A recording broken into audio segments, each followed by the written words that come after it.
المجاهدين يا رسول الله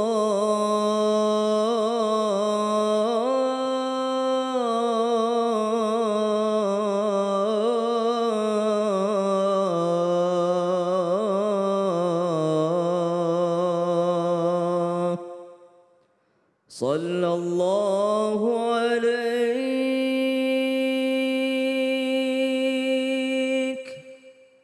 وعلى آلك وأصحابك أجمعين. Assalamualaikum warahmatullahi wabarakatuh. Waalaikumsalam warahmatullahi wabarakatuh. Jamaah oh jamaah. Alhamdulillah. Alhamdulillahirabbil alamin. Allahumma sholli ala sayyidina Muhammad wa ala ali sayyidina Muhammad. Alhamdulillah jamaah, kita ketemu lagi di Islam itu Indah. Alhamdulillah pagi hari ini seperti biasa, Masya Allah, saya bersama guru-guru kita yang Masya Allah sangat kita cintai. Dan kita akan belajar banyak pagi hari ini jamaah yang ada di rumah. Kenapa? Karena hidup yang ada di dunia ini pasti semuanya mungkin tidak semua orang suka sama kita. Pasti ada aja mungkin celah yang menjadi kekurangan kita dan akhirnya ada orang yang membuli kita. Ada yang terbuli, ada yang dibuli. Padahal ya kalau misalnya sama-sama kita tahu di surat Al-Hujurat ayat 11 itu yang berbunyi, hai orang-orang yang beriman, janganlah suatu kaum mengolok-olok kaum yang lain. Karena boleh jadi mereka yang diolok-olok itu lebih baik daripada mereka yang mengolok-olok. Kita bahas pagi hari ini jamaah. Tema kita adalah hati-hati dengan bulianmu. Hati-hati nih, kita belajar pagi hari ini biar gak ada yang tersakiti Ustadz Maulana. Iya. Karena kan kasihan ya Ustadz Maulana ya, ada yang dibully karena kekurangannya gitu kan. Tapi biasanya Ustadz Maulana, ada orang yang membuli, biasanya itu kan dipicu sama seseorang itu atau korbannya itu kayak ada yang kurang gitu dari dirinya. Nah aku pengen tahu, jamaah juga pengen tahu kenapa Allah menciptakan kekurangan dalam diri seseorang hingga akhirnya orang itu bisa mungkin dilecehkan atau dibully Ustadz Maulana. Mohon penjelasannya dong Ustadz. Iya. Izin Habib Ustaz Sam. Bismillahirrahmanirrahim. Assalamualaikum warahmatullahi wabarakatuh. Waalaikumsalam warahmatullahi wabarakatuh. Jamaah. Iye. Oh jamaah. Iye. Alhamdulillah. Alhamdulillahirabbil alamin. Allahumma shalli ala sayyidina Muhammad wa ala sayyidina Muhammad. 26 Jumadil Awal 1443 Hijriah. Insyaallah mudah-mudahan kita diberikan keberkahan. Mudah-mudahan kita diberikan umur yang panjang. Nah, tentang kenapa Allah menciptakan sebagian umatnya dengan suatu keadaan kekurangan yang bisa mengundang orang untuk mencelanya atau menghinanya. Hingga Allah menciptakan keadaan kekurangan yang mengandung celah buat orang lain. Ketahuilah kalau berbicara pasti katakannya seperti ini. Kenapa Allah menciptakan orang yang kekurangan? Maaf. Dalam bentuk fisiknya. Sehingga mengundang orang untuk membulinya. Ketahuilah kehidupan ini adalah ujian. Ujian. Bisa jadi ujian terberat itu adalah ujian kesempurnaan. Bisa jadi karena sombong. Bisa jadi dengan adanya itu dia kurang bersyukur. Biasanya mohon maaf tanpa menggurui. Bisa jadi dengan adanya kesempurnaan orang mengaku dirinya lebih baik dari orang lain. Nah ini hati-hati. Nah bisa jadi orang-orang yang Allah mungkin menurut manusia, menurut kacamata kita, menurut pandangan kita mereka kurang sempurna. Tapi menurut Allah mereka yang sempurna. Karena kenapa? Karena bisa jadi mereka lebih baik amalnya. Lebih bagus ketakwaannya. Lebih bagus kedekatannya kepada Allah. Bukankah banyak orang yang menurut kita kurang sempurna. Tapi menurut Allah mereka lah yang sempurna. Mohon maaf tanpa menggurui.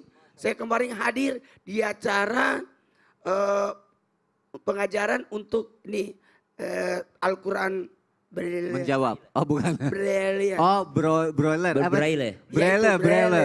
Itu luar biasa. Mereka ada yang hafal Quran. Padahal Allah tidak berikan mereka titipan mata untuk penglihatan. Masya Allah. Tapi luar biasa hafalannya, bacaannya. Itu luar biasa, Masya Allah. Kita yang menyaksikan pada saat itu pada nangis semua.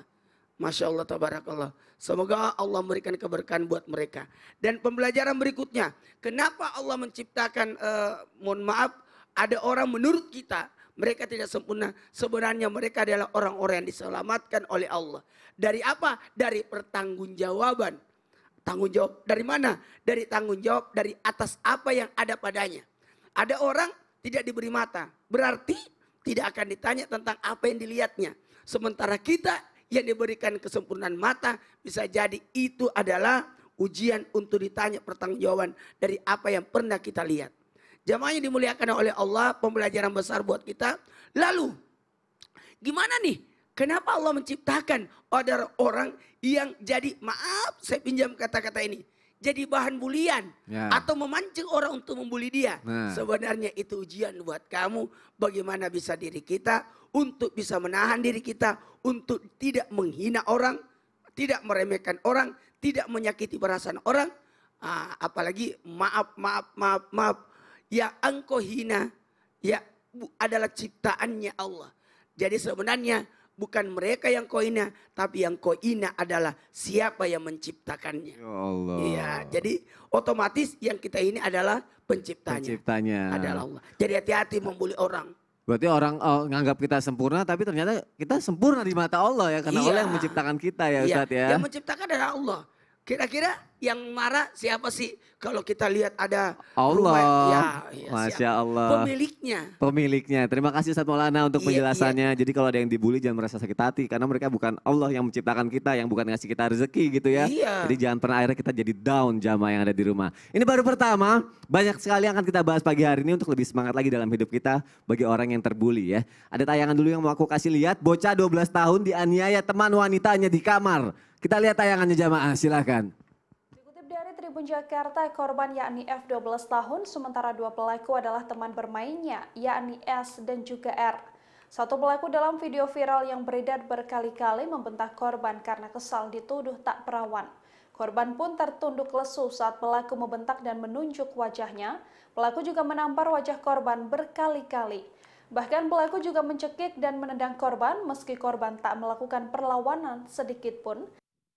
Astagfirullahaladzim. Semoga ini tidak terjadi ya dalam hidup kita jamaah ya. Jangan terulang lagi ya. Ini ada pertanyaan yang mau aku tanya sama Habib Usman nih. Habib, kalau kita dizolimi atau sedang ada yang membuli kita gitu, kita boleh gak sih sebenarnya ngebalas? Korban ini kan dia bilang dia tidak membalas sama sekali gitu. Kalau ada yang semena-mena, boleh gak kita balas Habib Usman? Ini menarik. Kalau dia udah terlampau emosi, dikeluarkan lagi, Ya. apakah boleh? Nah, Bismillah. mohon Afwan penjelasannya, Musani, Habib. Afwan Ustadz Maulana, Afwan Ustadz Syam.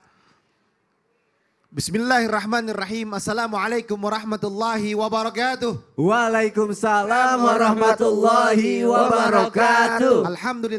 Alhamdulillahil wahidil ahad.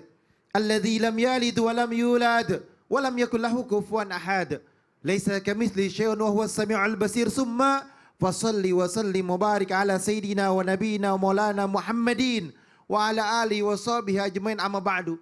Segala puji bagi Allah Subhanahu wa taala yang telah memberikan kita nikmat iman, nikmat sehat walafiat. Ya alhamdulillah, pada pagi hari ini kita dapat menyaksikan Islam itu indah. Semoga kita mendapatkan ilmu yang bermanfaat dari guru-guru kita.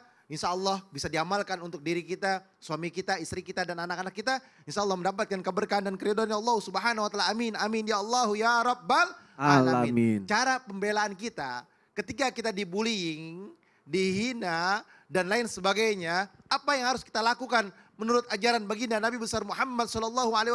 Yang pertama, ingatkan akan dia bahwasanya akan yang namanya ada balasan dari Allah Subhanahu wa taala. Wa may ya'mal mithqala dzarratin khairan yara wa may ya'mal mithqala dzarratin syarran yara. Siapa orang yang berbuat keburukan ataupun kebaikan, ada pertanggungjawabannya, ada perhitungannya dari Allah Subhanahu wa taala. Siapa orang yang berbuat baik akan dibalas kebaikannya. Siapa orang yang berbuat buruk akan dibalas keburukannya. Oleh karena itu kasih tahu sama dia, ada hukuman dari Allah. Hati-hati. Bahwasanya innallaha bihakamil hakimin. Allah adalah hakim, sebaik-baiknya hakim yang paling adil. Bahwasanya jangan sampai kita sebagai manusia menghina manusia-manusia yang lain. Sebagaimana tadi disampaikan oleh Ustadz Maulana, kita bullying, kita hina dia, sama aja kita menghina ciptaannya Allah Subhanahu wa taala. Berarti kita adalah manusia yang sangat salah, sangat bahaya. Kenapa? Ingat, ada hablum minan nas, ada hablum minallah. Maka yang kedua apa yang harus dilakukan? Mintalah pertolongan kepada siapa? Kepada keluarganya untuk menasihatinya, atau kepada keluarga kita untuk memberikan nasihat kepadanya, atau kita tanyakan siapa nih gurunya, siapa orang terdekatnya, nasihati dia, kasih tahu dia dengan kata-kata yang bijak, dengan kata-kata yang baik. Kalau misalnya nggak mampu juga, mintalah pertolongan kepada siapa? Kepada pihak yang berwajib. Kenapa? Untuk ditengahkan dengan cara yang ma'ruf, dengan cara yang baik. Terus apalagi yang harus dilakukan? Udah nggak bisa, dia lebih hebat, dia lebih kata-katanya lebih yang nggak benar. Maka seseorang yang dimana ketika dia dizalimi, ketika dia dilakukan seperti itu atau dia dibully, maka orang tersebut sebagaimana hadisnya baginda Nabi besar Muhammad SAW, dakwatul majlum mustajabah. Doanya orang yang terzalimin mustajab. Saran dari saya Al-Fagir memberikan nasihat kepada kalian semua dan untuk diri saya, ketika dinasehatkan oleh baginda Nabi besar Muhammad SAW dengan kalimat dakwatul majlum, doanya orang yang terzalimin, orang yang dibullying mustajab, maka angkatlah tangan. Ketika kita dihina, ente nih jangkung banget, tinggi banget, misalnya kayak gitu kan. Yeah. Atau gimana lah, dihina dengan cara apapun, angkat tangan. Karena apa? Hadis ya Rasulullah, takutlah kalian terhadap doanya orang yang dizalimin. Karena apa? Tidak ada tabir antara dia dengan Allah Subhanahu wa taala. Angkat tangan aja, ya Allah, saya dizalimi, saya dihina, saya dibullying, ya Allah, ini adalah doa mustajab. Ya Allah, utang saya banyak ya Allah, ya kan? Ya Allah, lunasin. Kontrak rumah mana? Rumah masih kontrak, misalkan.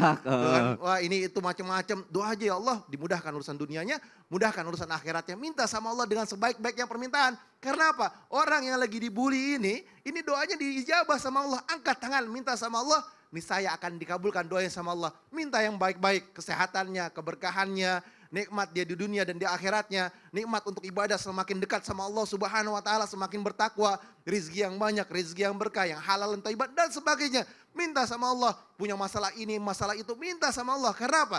Itulah waktunya kita minta kepada Allah Subhanahu wa taala sehingga doa kita dikabulkan oleh Allah Subhanahu wa taala. Oleh karena itu, orang yang pintar adalah mereka yang angkat tangan.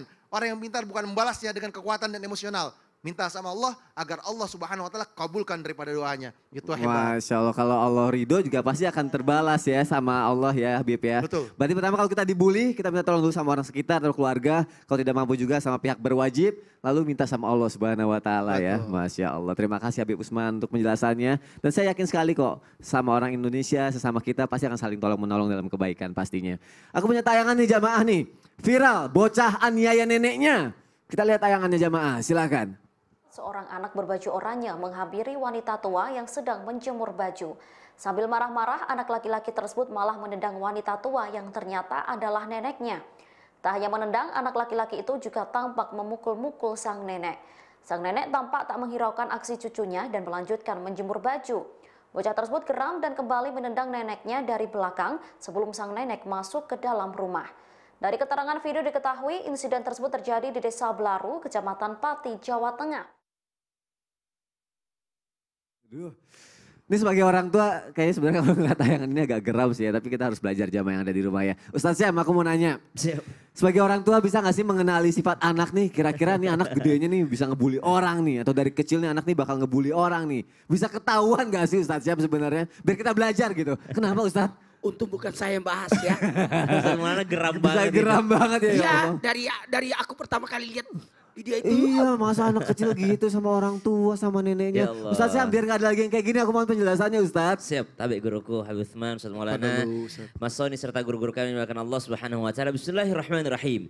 Alhamdulillahirabbil alamin wassalatu wassalamu ala asyrafil anbiya'i wal mursalin sayyidina Muhammadin wa ala alihi wa sahbihi ajma'in. Asbahna wa asbahal mulku lillahi rabbil alamin. Subhanaka la ilma lana illa ma 'allamtana innaka antal alimul hakim. Rabbi shrah li sadri wa yassir li amri wahlul 'uqdatam min lisani yafqahu qawli waj'al li waziran min ahli amin amin amin amin ya rabbal alamin. Maka subhanallah jikalau ditanyakan adakah cara untuk mengenali seorang anak yang punya mental pembuli terhadap orang lain, maka subhanallah ketahuilah satu riwayat daripada baginda Nabi sallallahu alaihi wasallam, kullu maulud yuladu 'alal fitrah. Setiap anak yang lahir, mereka itu lahir dalam keadaan fitrah. Siapa yang mewarnai mereka adalah orang tuanya. Orang tuanya lah yang membuat mereka seperti itu. Maka subhanallah, jikalau ditayangkan tadi video ini, saya berharap orang tuanya sudah tidak ada. Karena kenapa? Karena anaknya menjadi seperti ini, berlaku buruk terhadap neneknya, subhanallah. Berarti yang salah orang tuanya. Kemana orang tuanya tidak menghalangi anaknya untuk berlaku demikian terhadap neneknya. Kalau tidak ada kita maklumi, subhanallah. Tapi kalau ada, sungguh sangat tidak dimaafkan, subhanallah. Maka dikatakan orang tuanya lah yang mewarnai anaknya. Maka subhanallah, jika dikatakan adakah ciri-cirinya anak pembuli? Tidak ada ciri-cirinya. Kenapa? Karena mereka lahir dalam keadaan baik. Mereka belum bisa membedakan antara baik dan buruk. Karena baik dan buruk itu bukan akal, tapi daripada wahyu dari Allah Subhanahu wa taala, daripada petunjuk daripada orang tuanya. Kemudian apalagi? Tontonan mereka. Tontonan apa yang mewarnainya, kemudian lingkungan yang mewarnainya. Sebenarnya kalau kita pelajari, biasanya seorang anak yang membuli anak yang lainnya karena ada perilaku agresif di dalam dirinya, karena merasa tidak aman. Itu yang pertama, merasa tidak aman di dalam dirinya. Sehingga ketika mereka mampu untuk menindas yang lebih lemah, ada perasaan, oh sekarang saya aman nih, karena saya yang paling kuat di sini. Oh sekarang saya hebat nih, karena saya yang paling kuat di sini. Tidak ada yang berani kepada saya.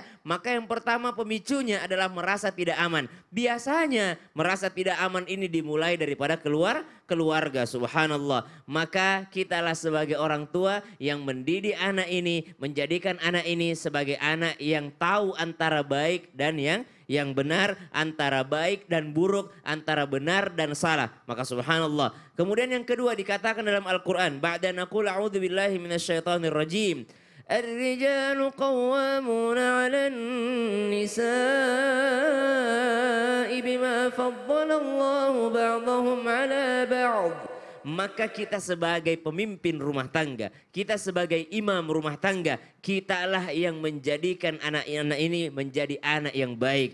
Kalau diketanyakan bagaimana cara mengenalinya, maka mereka semua adalah anak yang baik. Sering mendengar perkataan guru kita bersama Ustadz Maulana bahwa tidak ada anak-anak yang berdosa, mereka hanya bersalah. Kenapa? Karena mereka belum mukallaf, belum mempunyai kewajiban untuk beribadah. Mereka belum tahu yang mana yang salah, yang mana yang benar. Maka subhanallah, semua yang bertanggung jawab adalah orang tuanya. Lalu setelah mengetahui anak ini ternyata mudah marah. Ya kalau dari sisi psikologi, karena kita bahas daripada sisi Islam. Dari sisi psikologi biasanya dikatakan dia mudah marah. Kalau ada yang diinginkan harus dituruti saat itu saja. Tapi tidak ada anak-anak yang lahir langsung seperti itu, tidak ada. Yang mereka lihat adalah orang tuanya. Yang mereka lihat adalah lingkungannya. Kalau sudah seperti itu bagaimana cara menyembuhkannya? Satu, doakan.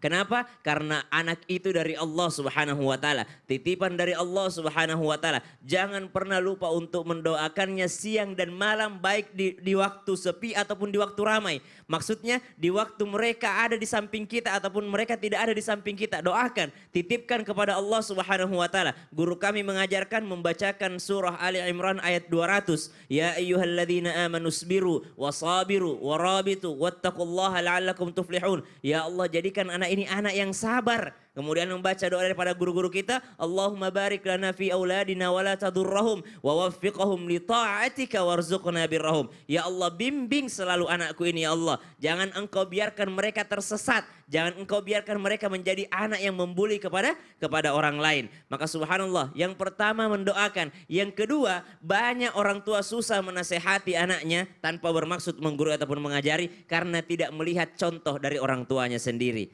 Kita orang tua suruh anak ke masjid, sholat sana masjid. Tapi ternyata orang tuanya tidak pernah ke masjid. Kita meminta anak supaya tidak marah-marah. Tapi setiap hari tontonan anak di rumah adalah permusuhan antara bapak dan ibunya. Bagaimana anak menjadi pribadi yang sabar kalau melihat ayah dan ibunya adalah bukan pribadi yang sabar. Bukan pribadi yang mampu untuk mengalah. Maka subhanallah, jangan mencontohkan perilaku bullying di dalam rumah. Sehingga anak pun bisa menjadi pembuli di luar rumah. Wallahu ta'ala. Berarti anak terlahir tidak seperti itu fitrah, ya? terlahir enggak ada, bahkan di dalam riwayat disebutkan kalaupun dia terlahir lalu orang tuanya pun kafir, subhanallah, dia tetap dihukumi muslim. Oh. Saking fitrahnya anak itu. Saking fitrahnya, berarti orang tua harus mencontohkan yang baik sama tontonan yang baik-baik juga buat anak ya. Siap. Masya Allah, terima kasih Ustaz Syam. Ustaz Maulana ngapain sih? Ustaz, Tunggu dulu, ya Allah. Ustaz. Ustaz jangan Ustaz, jangan please, jangan. Jangan malah ditarik lagi. Aku lagi ngukur baju untuk buat lebaran. Ya Allah, aku kira mau bunuh diri Ustaz. Enak aja. Soalnya banyak yang bunuh diri karena dibully. Kita lagi gini aja gini. Iya. Beneran nggak bunuh diri kan ya? Enggak dong. Kira Ustaz lagi dibully orang terus mau bunuh diri gitu enggak? Jangan. Enggak, iya. Jangan gimana maksudnya? Jangan apa sih? Jangan bahas sekarang. Oh ya Allah. Nanti kita bahas setelah ini ya. Oh ya udah deh. Nanti dibahas ya biar nggak ada yang bunuh diri gitu ya Ustaz ya. Atau dosanya seperti apa kalau bunuh diri ya. Yaudah lanjut deh Ustaz, jamaah jangan kemana-mana, tetap di Islam itu indah. Jamaah, jamaah. Alhamdulillah. Aku itu selalu siap-siap.